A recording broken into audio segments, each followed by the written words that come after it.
Okay, well, hey guys, how's everyone doing? Really excited to be here. The year is almost over, right? We got 2 more months here. My name's Alex. I invest in short-term rentals and hotels. Really passionate about helping healthcare workers kick the burnout to the curb by creating multiple streams of income. So, yeah, I'll kick it off to Savannah. Hey everyone, my name's Savannah. I'm on social media as Net Worth Nurse. I am a registered nurse, been a nurse almost 10 years now. Started investing in real estate beginning of 2020. Started long-term rentals, now do primarily multifamily syndication. So a lot of opportunities to partner with other healthcare professionals who want to passively invest in real estate. I'm obsessed, always love learning new things. Alex and I really enjoy inviting different guests on here every month to share different tips, tricks, strategies, and resources within real estate investing. We do record all these sessions. They're available on YouTube. And with that, we have Kathy here today. So Kathy, I'm going to go ahead and let you share screen and intro yourself and tell everyone why you're here. Okay, well, yeah, I'm Kathy Fettke. I am the founder of Real Wealth. We've been helping people build their real estate portfolios for 20 years, starting with just one property, one small rental to kind of get your feet wet and get you comfortable with the idea of investing. I'm from California, so a lot of people can't buy a property here to live in, but they are really excited to find out they can buy a property for others to live in, that they can get in the game that way. It used to be $100,000 properties, but we're still finding $200,000 properties, which is a big difference from where I am right now. I'm in Palo Alto, where you're not going to find anything, a garage for 200,000. The median, I just posted on Facebook, the median price in the town I grew up in, where my dad paid $99,000 for a house, is now 7.9 million as the average. So really, really hard for people to even conceptualize trying to get into the real estate market here. But then they find out, wow, I can do it elsewhere. So again, it's possible. You just have to learn how. And I did promise my sister that I would say thank you to you all because, let's see, she is going through cancer treatment right now. And her nurses have been wonderful. So we just came back from an appointment for her radiology, and they just made it really, really almost a pleasant experience. I don't know how to say it, but I can't imagine the pressure that people are under in your industry, but I just want to say personally, thank you. So I'm really going to focus on residential housing, although I'll get to commercial a little bit towards the end. And but I always think that residential is kind of there's always a need for it, and you'll see why in my slides.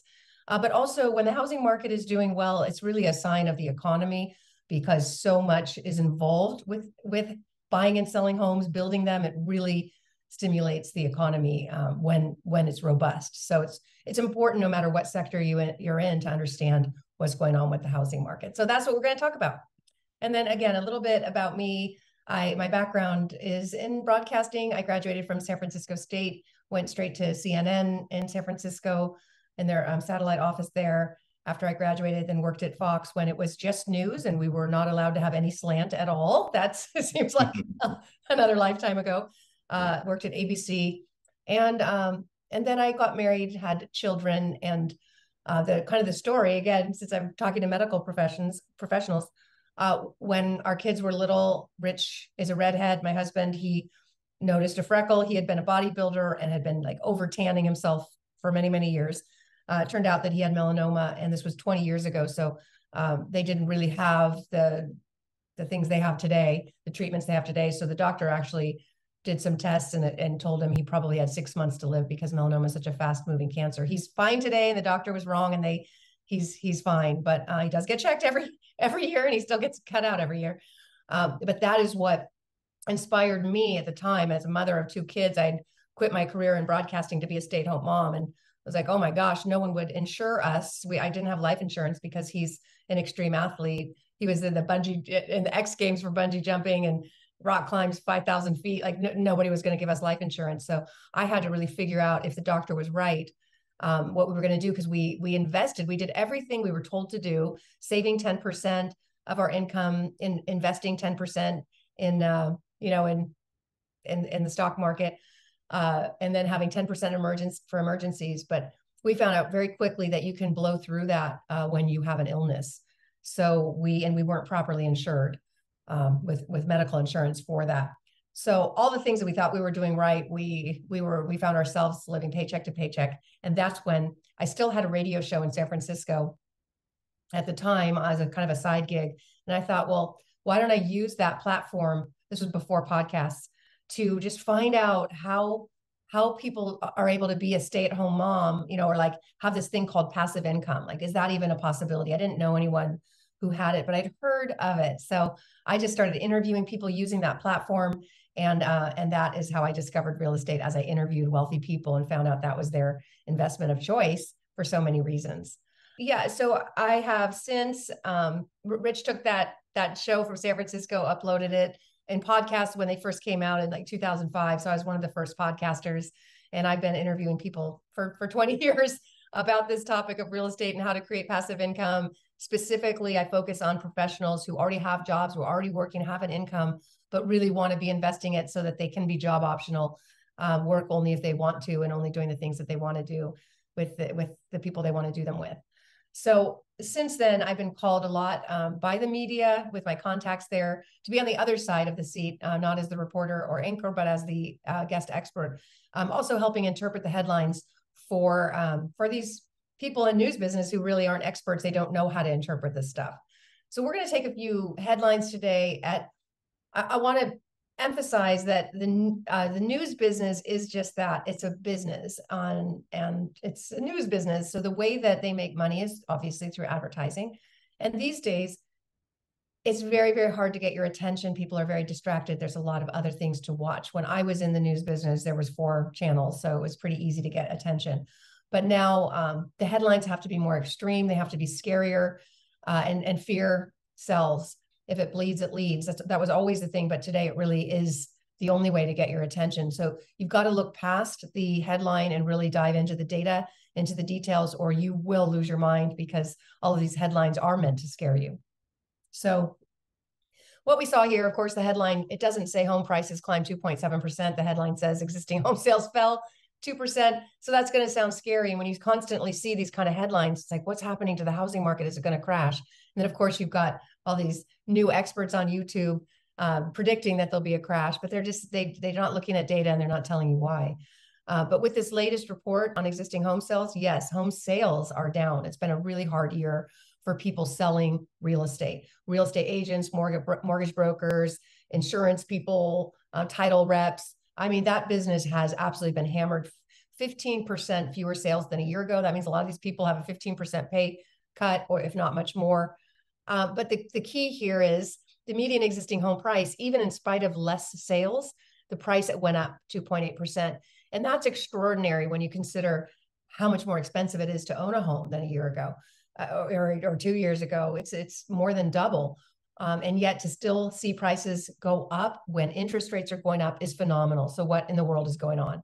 Well, this third line kind of explains it. The inventory, while it went up a little bit, it is down so much from what it should be. So we have the equivalent of 3.4 months supply. That's like half of what it should be. Normally 6 months supply is considered healthy. That basically means that all the inventory could be sold in 3 months based on the demand that's out there. Again, this all happens at a time when 30-year fixed rate mortgages are soaring. I don't have to tell you that. They've been close to 8%. And when you look at this chart, this is a chart of mortgage rates for decades. And where we are is not that bad. It's kind of pretty average. When I started investing, it was closer to 9%. So these aren't rates that scare me, but the speed at which we got here is what's so freaky and what's shocking people, because at the same time that rates were so low, driving prices up, all of a sudden, we go from 2% to 8% rates. And that's in some cases tripling the payment. So it's, again, shocking that values could hold at a time when nobody can afford to buy. And a lot of this has to do, I'm sure you've heard, the lock-in effect. It's just an unprecedented time. I don't know a time where people could get 2% rates, but we know that we've got 73% of mortgages below 4%. That's almost half of what they are today. So like half the payment. 95% are under 6%. So we are in this lock-in effect where it would make absolutely no sense for anybody to sell their house and go get a smaller house and double the payment. Nobody's doing that. And people who did get in those 2 and 3% rates, they're learning how to be landlords. If they have to transfer and go to a new place, they're learning that maybe it makes sense just to put it on the rental market. So a lot of these homeowners are learning how to be landlords and put those homes on the rental market. What they're not doing generally is selling them, which is why sales are down and inventory levels are down. Now, if anybody believes that there is a housing crash coming, this is the chart. This is what you need to look at to understand what's really going on and where the real distress is. So when you look at this, this is mortgage debt service payment. So the mortgage payment versus your disposable income. It has never been so low, meaning the payment compared to how much you make is the lowest it's been in history.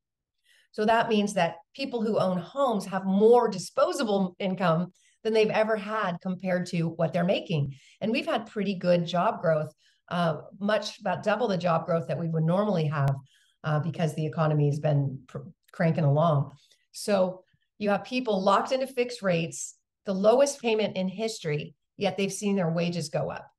So when people think of a housing crash, they are thinking the market's not affordable. And I get that. In 2008, when we had a housing crash, it was because housing was unaffordable.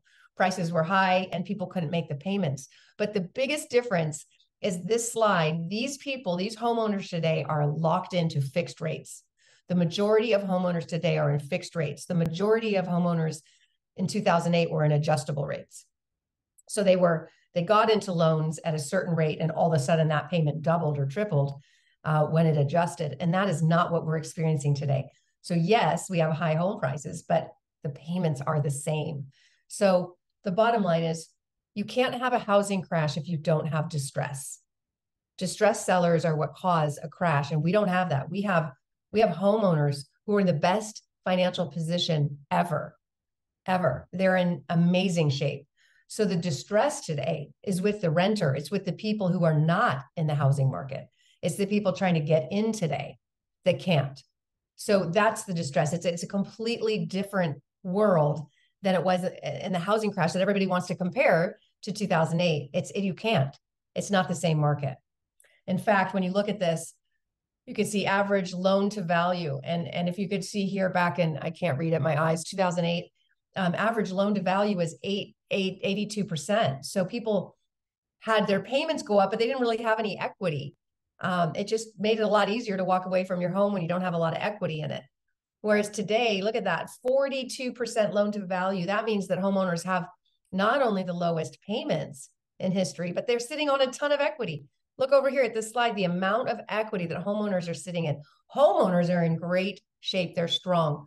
And then this chart down here with the purple lines, those are FICO scores. And if you could see there, I think it says 760 or 80, one of those. Anyway, extremely strong FICO scores. The people who have gotten into loans and own homes today have a proven history of paying their bills. Whereas if you go back to before the last recession, most of the people who had loans had a history of not paying their bills. So it's like, it couldn't be more opposite. People who owned homes in 2004, 2005, it didn't matter what your credit was. They were subprime loans. Anyone could get a loan. And those loans adjusted. People didn't have to put any money down. They didn't have any equity. So it's really easy to walk away from a home when you already have bad credit and you have nothing to lose. You didn't put any money into it, right? You have no money in it. And it's cheaper to rent than to own. So again, very, very different scenario.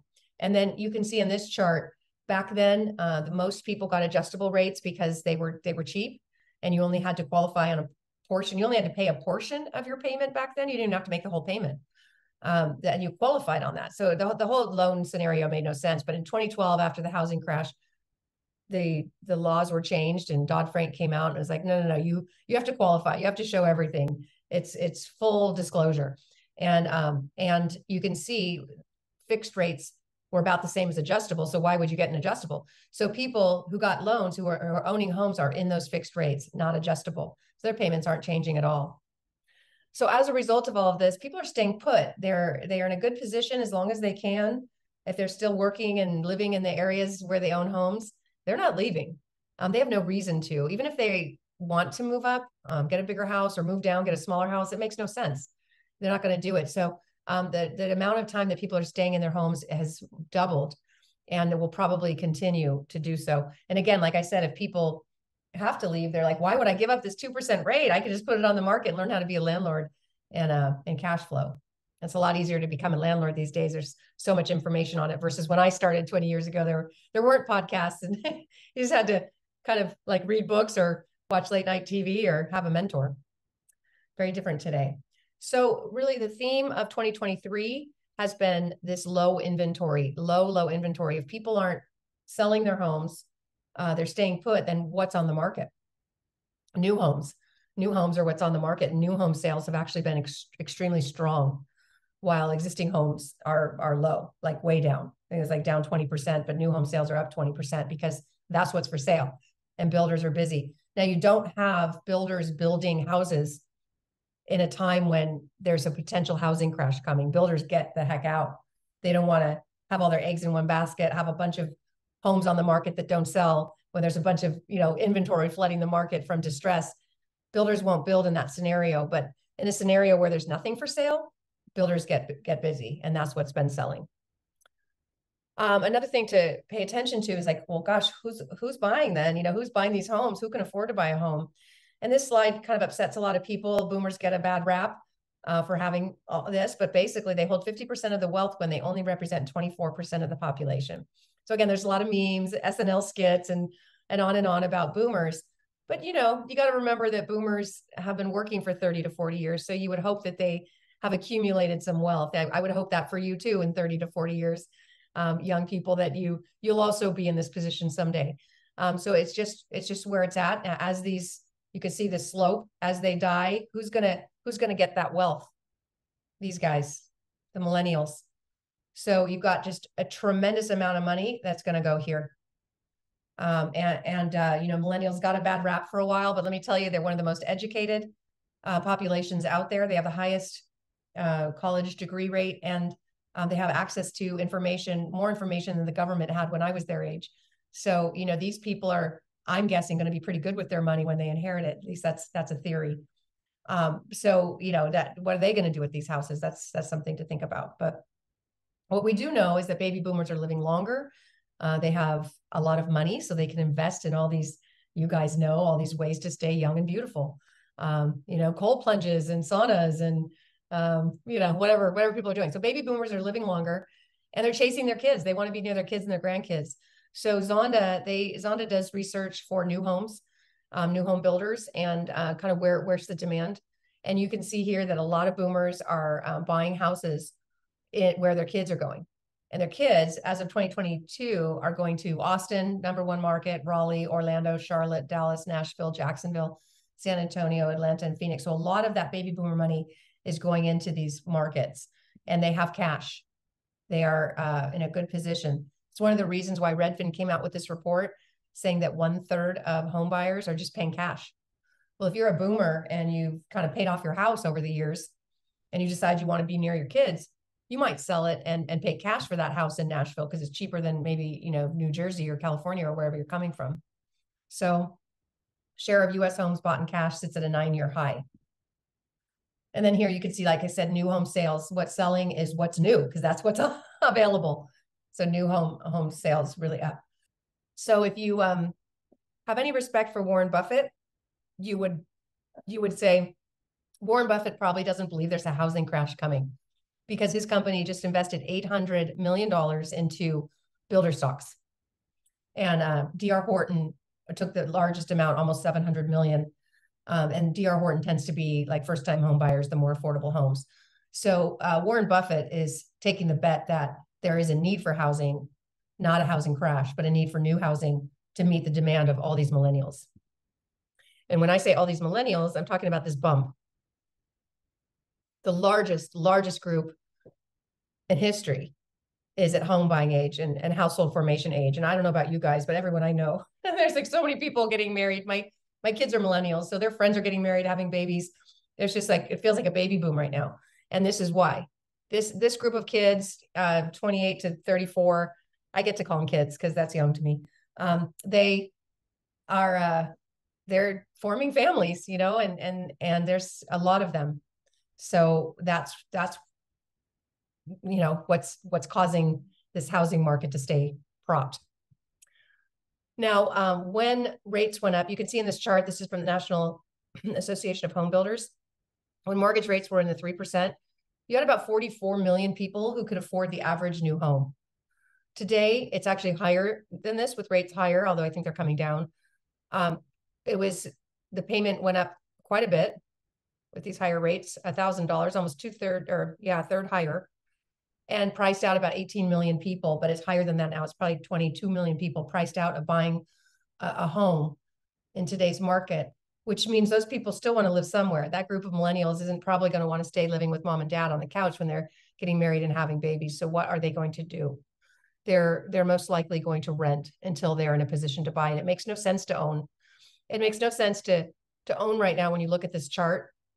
And I say that as somebody who's pretty bullish on real estate.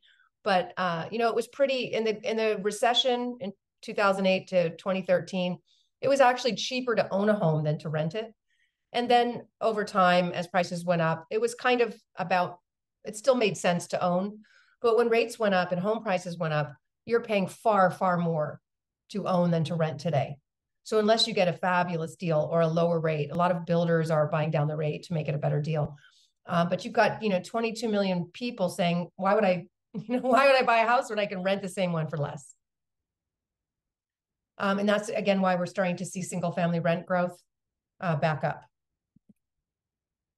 Now, the 10-year Treasury, this is actually down today. I meant to change this slide. It was 4.9. It's like 4. It was close to 4.7 today. If you want to get an idea of when rates will come down, you just follow the 10-year Treasury note, because that's the same investors who buy this 10-year Treasury note also buy mortgage-backed securities. It's kind of a safe play. But if you think that we're going to be in an inflationary economy, if you think the stock market's going to go up, you wouldn't settle for this kind of return. You'd invest in something that has a higher return than inflation, or otherwise you're losing money. So basically, if nobody's buying treasuries, the price has to go up to attract buyers. And that's the same with rates. Rates go up to attract investors. But when there's fear that there might be a recession or things might slow down, then these investors start to buy these notes and mortgage-backed securities for safety. And so if you're wondering why rates just went up so much, it's because the job market has been so strong and the economy's been strong and retail sales are strong. And the Fed raising rates has not worked to really slow down the economy like they wanted. And then, of course, you add oil, and then that cost of housing, inflation just has been sticky. And if inflation's sticky, then investors are going to find things that make a better return than inflation. But just today, that all turned. And it turned because the FOMC meeting, the Federal Reserve, had a meeting basically saying, hey, I think we're done with the rate hikes. And it was a little bit more of a dovish presentation, and the bond market reacted. And they started to flood back into treasuries and mortgage-backed securities today. So I do believe this is the turning point where we'll start to see rates come down. The war is scaring people, and the fact that there is a bit more of a slowdown, and we are getting closer to curbing inflation. So when rates come down, you can imagine as owning a home becomes more affordable, we'll start to see quite a lot of activity with all those millennials. But in the meantime, the job market has been so strong that, like I said, investors were buying other things. They were getting into inflationary investments. 9.6 million job openings last month, up from 8.9. I mean, the job market has just been insane. And again, even though inflation has come down, it's still too high. So that's why rates went up. It was just too hot. The economy was just running too hot. And we know this GDP now is sort of a running estimate on the economy, the economic output of the US. And a lot of people thought we'd be in a recession by now. It couldn't be more opposite. We're going to have a huge, huge Q3, like 4.9% or so. That's a strong economy. So it's really been a confusing thing for investors, because the Fed has been trying to raise rates to stop growth, and it just hasn't worked yet. Additionally, wage growth is still high. It would normally be around this 2.5%, 3%. It's been 4%, 5%. And this is what the Fed is trying to kill. It's trying to kill inflation. And therefore, you got to kill some of these jobs, because if there's too many job openings, employers have to pay more for those employees, and that gets passed on to the consumer and the cost of goods. And so one of the ways that the Fed wants to curb inflation is to kill jobs. And they, again, haven't been good at that, which is why there's been talk of more rate hikes because they haven't gotten to where they want to be. But today was a different story. So we may be turning the corner here. Keep your eye on jobless claims because they've been pretty low. But as they start to increase, that's when, again, we'll probably see rates come down and finally a slowdown in the economy. But if you're wondering, like, what is going on? Why has the economy been so strong in spite of the Federal Reserve trying to kill it and really trying to slow down the economy through rate hikes? Well, this is a shocking slide, but this is the M2. This is the money supply. This is all the money circulating. And we live in an economy where since 1971, right around here, Nixon took us off the gold standard, and that's when the lid was lifted and politicians could just create as much money as they want for the things that they want. And you can see the self-control on that gave way over the years, but man, did it really take off over COVID. So this is just unprecedented. The amount of money added into the money supply in 18 months during COVID was the amount of money in circulation in 2007 in entirety. So it's almost as if you took the entire economy of 2007 when it was pretty robust, and you took that entire economy and you just brought it in to 2020 economy. So much money was created and handed out through PPP loans and through stimulus checks and low interest rates that when you go to buy a car, that money is just created. And it's not like it's in a pool. It's just created when interest rates are low. You're going to go buy that car. When they're high, you're not. So money is not created when rates are high because you're not going to buy that car or that house. But when rates go down, then you are, and that money's created, which is why it was just too much. The Fed created far too much stimulus, and we are paying the price through inflation, which somehow they thought it wouldn't create. I don't know what they were thinking. Anyway, I'll stop real quick and just look at the questions. If there are any. No Okay. questions yet. I think we're all just so stunned by the amount of data that you're sharing with us. Yeah, This mesmerizing. so... Like I could hear this. I'm a nerd, so I could hear this all day long. Awesome. I'm so glad. Okay. Well, I'll just kind of let you know. I know we're in a precarious time because the Fed is trying to create a recession. They haven't been able. They stimulated the economy far too much. And there's a lot of people just sitting on cash. Like I said, people who got those PPP loans, they might have gone out and bought a property all cash. They might have bought a business all cash. So it's really hard to pull money out of the economy when people aren't in debt, right? If you own this house outright, you have no pressure to sell. So a lot of the money that was created kind of ended up in the hands of the wealthy. And it's not fair how that happened. But if you owned a business and you got a PPP loan, and in some cases that was in the millions, did it flow down to the employees, or did that business owner go out and buy a new airplane? So there was a lot of stimulus that didn't flow down. But so what do you do when the Fed is really trying to undo what they did and pull money back out? They're trying to I'll go back to the other slide. They're trying to get back to this line, and they haven't been able. I mean, technically it should really be here, but there's trillions of dollars circulating that they don't know how to pull out. Normally you pull it out by raising interest rates because then people stop buying things, but that has not really worked yet. But with that said, what do you do knowing that a government entity is trying to cause a recession? You've got to be recession proof. You've got to be prepared for that. And so all I can say is my history of investing for over 25 years now, and having been through the worst housing crash and kind of seeing how that worked, and then going through COVID and kind of seeing how that played out. I have an idea of what a way to be recession proof. And that is really to provide a need, to fill a need. And what we discovered is there is a need for housing. People do prefer to live indoors. People want a roof over their heads. And if you're able to provide that, and in an area where people can pay you for that service, you're going to get through a recession, because if people are going to give up something, it's maybe not going to be their payment where they're going to live. It might be the car payment, but maybe not the house payment. So we bought, when I was in 2005, I had that radio show, like I said, in San Francisco, and then that turned into a podcast. But because I was on a major San Francisco radio station, I was able to get really big names on, to interview. And one of the people I got to interview was Robert Kiyosaki of Rich Dad Poor Dad. Great book if you haven't read it. I'm sure you all have though. But he came on in 2005 and said, this is all going to blow up. And it's hard. Obviously, you look back now and go, well, that's so obvious. But when you're in it, it's hard to see. In 2004, home prices had gone up 40% in some areas. And in 2005, same thing. Just massive, like people were making money hand over fist. And, he comes in and is like, this is going to end. And nobody wanted to hear it. But I knew he was right. And because I was a mortgage broker at the time and I knew how bad those loans were and that people couldn't, that it made no sense. So I said, well, what are you doing to avoid whatever's coming? And he goes, well, these loans are going to adjust in 2006, 2007. People aren't going to be able to make the payments and it's all going to blow up. And he goes, except in Texas, because they aren't doing those kind of loans. They were really strict with their lending. So he said he was selling all of his properties in Florida and Arizona and California and the areas where prices had gone up. And he was cashing in at the peak, basically, and then trading them in 1031 exchanging into Texas. And I said, why Texas? Besides the fact that they weren't doing those crazy loans. And I knew that. I didn't like doing loans in Texas because they were so strict on the guidelines, which turned out to be a good thing for Texas. But he said, well, Texas has reinvented itself and is giving tax credits for businesses that move there. And the housing is very affordable. So it's really good for the employees that move there too.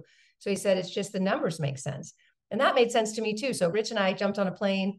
I didn't know what I was doing. So I just met with home builders and thought, well, that'll be an easy thing to manage from afar. I don't have to renovate or anything. And we were able to buy houses like this in Rockwall, Texas for $140,000. Between 130 and 145,000, gorgeous homes. They rented for, 1,500 or so. They were A-class schools. And when the housing market crashed just a few years later, you could technically say we bought at the peak. But because we bought at the peak in a growing market, we were really buying at the bottom of that market. So what I learned is that not all markets are the same and they behave differently. And when the housing crash happened, these homes didn't go down in value. They stayed rented and since then have gone up about 3 times in value. So I learned, gosh, you can get ahead of the storm or out, get in the quiet of the storm if you do it right. And these are some of the things we learned. If you are fearful of jumping into the market at this time, remember, you can be the calm in the storm if you invest in areas where there's job growth, population growth, but it's still affordable for the average person living there.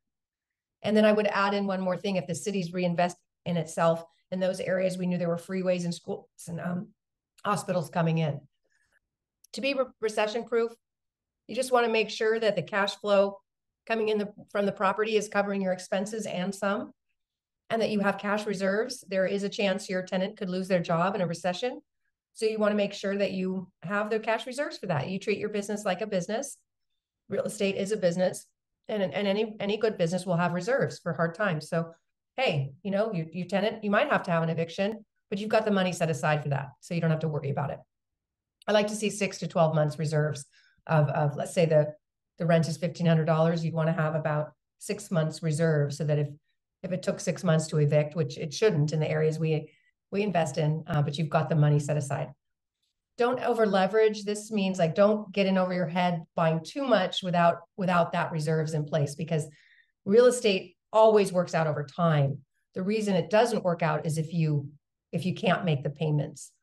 If you can make the payments over time, you're going to be just fine. So you want to make sure, again, you've got the cash flow coming in to cover things and that you've got reserves in case there's issues. And then fixed rate loans, then you don't have surprises and sudden adjustments.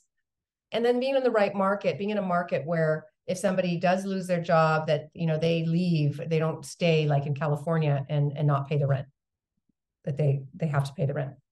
So based on the information that I had and what I saw coming in the market, this huge demand with short supply and a need for rental properties, the minute I heard that rates were going up, I did the opposite of the masses. There were people that were like, I'm out. I don't want anything to do with real estate as rates go up. And I was the opposite. I'm like, we're going in, because for the past decade, there's been so much competition in real estate. And then during COVID, it was ridiculous. So all of a sudden it was like, finally, it's our time. We're not going to have all the competition. So I did the opposite of a lot of people. And we actually started a fund where I raise money from investors and we just buy these properties all cash and we have no competition. So we're in North Dallas. We have a rental fund called, you can see growdevelopments.com is where you find it. And the timing has just been perfect because wholesalers who wouldn't have given us the time of day, a couple of years ago are calling us, lowering prices, knowing that we can pay cash and get the deal done. And I'm following the same rules and fundamentals I mentioned earlier, which is invest in areas with job growth, population growth, and affordability. So about an hour north of Dallas, now Dallas has become kind of unaffordable over the past 10 years, but a lot of the growth is moving out. If you go about an hour north, there's this little itty bitty town, still very affordable, that is now becoming a semiconductor hub. New freeways coming in, new schools, all the things, hospitals, and not enough housing. The Biden administration passed the CHIPS Act, which set aside $52 billion to bring chip manufacturing back to the US from Taiwan and China. And one of the campuses that they're looking at and they're putting a ton of money is in this little tiny town called Sherman. So this is where a lot of the properties are that we're buying, and why you can see I have zero fear about investing at a time when others are fearful. I see the opportunity. On the other hand, the commercial real estate market, when you see headlines about real estate collapsing, it's probably, when you read the article, it's really probably about commercial real estate. Because just like residential housing in 2008, where people's payments suddenly doubled and they couldn't make the payments because they were on adjustable rates, that's not the case for them today. They're on fixed, but commercial loans are largely adjustable, most of them. And as those payments go up, it's just the numbers aren't working.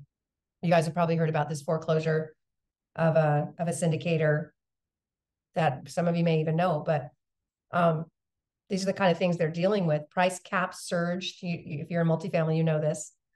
For a 3-year, $100 million interest rate cap tied to the SOFR, priced an average $2.2 million in October. That's up from $200,000 a year earlier, and it was just $45,000 2 years ago.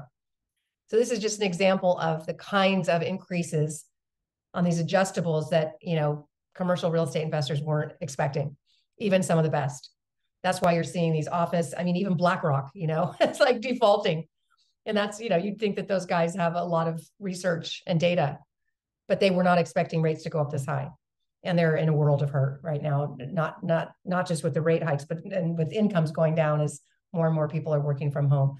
So like I said, with real estate, you want to look for the distress. And today, the distress is in renters and people wanting to buy homes. So you could solve that problem by bringing on new inventory, building new homes, doing what we're doing with our fund, buying old homes that aren't very livable and renovating them, making them really nice. Bringing on new inventory is a way to solve that crisis. And that's a great opportunity right now. There's going to be a lot of pain in commercial real estate, and that's going to be an opportunity soon too. Some people are already jumping in. I personally am waiting because I think that we haven't seen the bottom yet in commercial. But again, the prices, the deals are much better. A lot of people who hold commercial real estate, their loans aren't due yet, so they're not experiencing the distress yet. So that's why we don't really know where that bottom is. So just be careful. And when looking at commercial real estate, just stress test for the best worst case scenario. What if rents don't go up? What if rents go down? What if rates don't come down? What if they stay where they are? What if you can't refi? Like these, you got to be especially careful in your underwriting today. And then always, of course, review your documents with an attorney if you're planning on investing with someone else. Make sure there's plenty of reserves in the pro forma, and ideally fixed rates if you can. So this is my company, Real Wealth. We have teams in all these markets across the country to help our members, acquire real estate that makes sense today. We've negotiated with a lot of builders who are buying down the rate for us. So Rich and I just closed on a duplex in Florida, and we got a 4.75% interest rate, and the cash flows insanely. Rents came in higher than we expected because there's so little supply out there. And insurance rates on newer properties is lower too. And that's been a big problem, is insurance rates going up, but they're a lot lower on newer properties. So it's an opportunity right now to get, if you're buying single family or 1 to 4 unit, to negotiate, have the builder buy down your rate, And then you also have lower insurance and lower, costs overall. So that's how you find me. Real Estate News is my podcast. That's just kind of like updates on news. Retire Rich with Rentals is my book on Amazon. And then The Real Wealth Show is my podcast. So I can take questions now. Awesome, Kathy. There are a couple of questions in the chat. So is there a specific website where I could be looking for this data to understand if the area has good projections for growth? Yeah, I mean, there's a few. I do like citydata.com for looking at there's different tools on that, and you can hone in on a market and find out what the wage growth has been. So it's kind of looking at data, but data is old news basically. So you can only get so much there, but you can see certain areas where crime rates are lower and wages are increasing, and that's helpful there. Above and beyond that, we have the resource of having these teams all across the country, so they tell us when new employers are coming in. And I follow I just am constantly obsessed with just finding out where jobs are moving and where people don't know about that yet. You could call Chamber of Commerce, you could call the city planning department, or go in and just kind of see what the city has plans for and where the growth is headed. Because just because, let's say Atlanta, someone tells you Atlanta's a good city, it doesn't mean all of Atlanta is good. You want to really see where is that growth going. Property managers are an excellent resource because they know where the calls are coming from. They're looking at all the applications and they can see where people are working and where the demand is. So whenever I go to a new market, I usually meet with quite a few property managers to kind of get that insight as well. And then, like I said, go to the city planner and chamber. They'll tell you businesses that are moving in, and following the headlines, where a business is moving. And we know a lot of businesses are moving to Texas and Florida. A lot of California businesses moving to Texas, a lot of New York, New Jersey businesses moving to Florida because of COVID. People learned a lot, and they learned which states are more business friendly. And given we've kind of never gone through anything like we just went through, a lot of businesses don't want to do that again. In California, we had businesses like they would just shut down your water and electricity if you tried to do business. Like you had to be shut down, and people were just fed up with it, and they just want to go to a place where that wouldn't happen. So just kind of following the business friendly states where are their tax credits. Another question that popped in: what can buyers do now to negotiate a more palatable house payment? Yeah, so with the seller, if the seller's at all desperate, then which they may or may not be, but instead of them reducing their price, they should pay for your rate to come down. So that's what we've negotiated with the builders that we work with, like just buy down my rate, and they might pay 3-4 points for that, but it's just better for everybody in the long run. So try to negotiate the seller to buy down your points. Some people are assuming loans. If somebody's in a distressed situation, they need to sell and they have a 2% mortgage, it might be a good time to learn subject to financing, which means that you just kind of take over that payment for them. You might just pay them a down payment and then take over their loan. The loan probably doesn't allow it, but a lot of people are doing it anyway with the belief that as long as you make the payments, the bank's not going to notice. I don't know. There's theory that the banks don't want to be in that 2% loan, so they'll call the note if there's a new owner. But I do know a lot of people doing subject to, and seems to be working. So that's another way. Are you doing temporary or permanent buy downs? Permanent. Well, the loan we got on the duplex is a 10-year fixed, and then it adjusts slowly after that. But we probably refi out of it at some point. Hey, Kathy, so much clear-cut data. I'm mesmerized by all the charts and everything. I've watched some of your YouTube videos, so I'm like, every time I watch it, I'm like, oh, she's dead on, and she's got her data. But let me ask you this, because there's a lot of us here in the medical field that got into short-term rentals within the last 2-3 years, and then we're getting into midterm rentals. What are your thoughts on this? Because you are investing in need, and there's a serious need in housing. What are your thoughts of us still investing in midterm rentals or short-term rentals? I haven't done the midterm. I have 3 short-term rentals, and they've actually done really well. It's definitely down, but I can only compare it to COVID. We started in 2020, so I don't know what life was like before that, but we were just booked solid during that time because our units were standalone, and hotels were shut down and you couldn't travel anywhere. So, and we're close to LA. And so we had 10 million people that just, maybe wanted to have a vacation driving distance away. But it slowed down a bit this past year, but still really good. I would say though, but down probably 20 or 30% from the years before. Yeah. So I'm still a big fan. I haven't, believe it or not, tried midterm rental. I'd really like to. I've heard such good things, especially if you're, already in the healthcare profession, and that's generally who's renting them, as I understand it.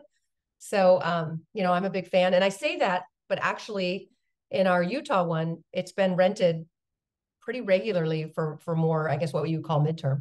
I just been doing it on Airbnb. I haven't used Furnish Finder or anything, but I mean, based on what I'm hearing, and you guys would know better than me, that there are so many traveling nurses, and that will continue to be a strong demand. Yeah, Savannah has a midterm rental there in LA, and I think she's booked solid, right? So Yeah. Let me ask you this, and I know we don't have a crystal ball, but the war, I think a lot of people are worried about the war if it gets out of control. Does that trip us up, even though there's this huge demand for housing? Yeah, I mean, wars are awful. I mean, this has just been terrible. There's been two now, right? But not really, because we're just focused on the ones that maybe affect us more. But there's certainly been wars ongoing for a long time. Obviously, if war hit our soil, that would be interesting. We haven't really experienced that since 9/11. I mean, that's always a fear, right? It's also the fear of earthquakes in California. I mean, there's certain things we just don't know and can't control. But I don't see the current wars in Russia and in Israel as really affecting demand for housing in the U.S. And then one final question that we have here, Kathy, do you think that Airbnb operators in saturated markets are going to be the first distressed Airbnb operators, sellers? I mean, for sure, that anytime there's more competition, that's tough unless there's a commensurate amount of growth. If there's more need for what you have, and then it would be okay. But I think the biggest issue is regulation. That seems like the bigger concern, because for a time when hotels were shut down during COVID, they weren't going to fight so hard. But I think the hotel industry is it sees Airbnbs as a pretty serious competitor, and we're kind of seeing that happen across the country of stricter regulations. So to me, that's the bigger issue. And I just know, and obviously medium-term rentals, you get around it. But with the short term, I know in LA, technically we're supposed to be living there, right? That's the way I understand it. You're supposed to be living at the property if you're going to Airbnb it. So that's, to have it'd be pretty tough to scale that. Yeah, so great. Such great insight. I think for a lot of real estate investors coming here kind of frozen and in action because of all the news headlines and not knowing what to think, it really helps looking at the data and making comparisons to the 2008 housing crisis and what's going on now, and really the stark differences between the two. Like, I love that. So great to present that stuff. So thank you so much for being here. I'm going to drop my YouTube channel where this is going to be. It's also going to be available on Alex's YouTube channel as well. We also both send out emails. If you're on our email list for the Healthcare Professionals Investing in Real Estate Facebook group. Alex, any final parting words? No, just really, really good information out there. Just know that real estate's a long-term play, and just as long as you hang on as long as you can, I think you're going to be just fine. Yes, yeah. Awesome. Thank you so much, Kathy, for being here. And everyone, we will have all of her contact information in both YouTube channels and on the emails that are going out. So we will see you all next month. Have a great night. Perfect. Thank you. Thank you, everyone. Bye-bye.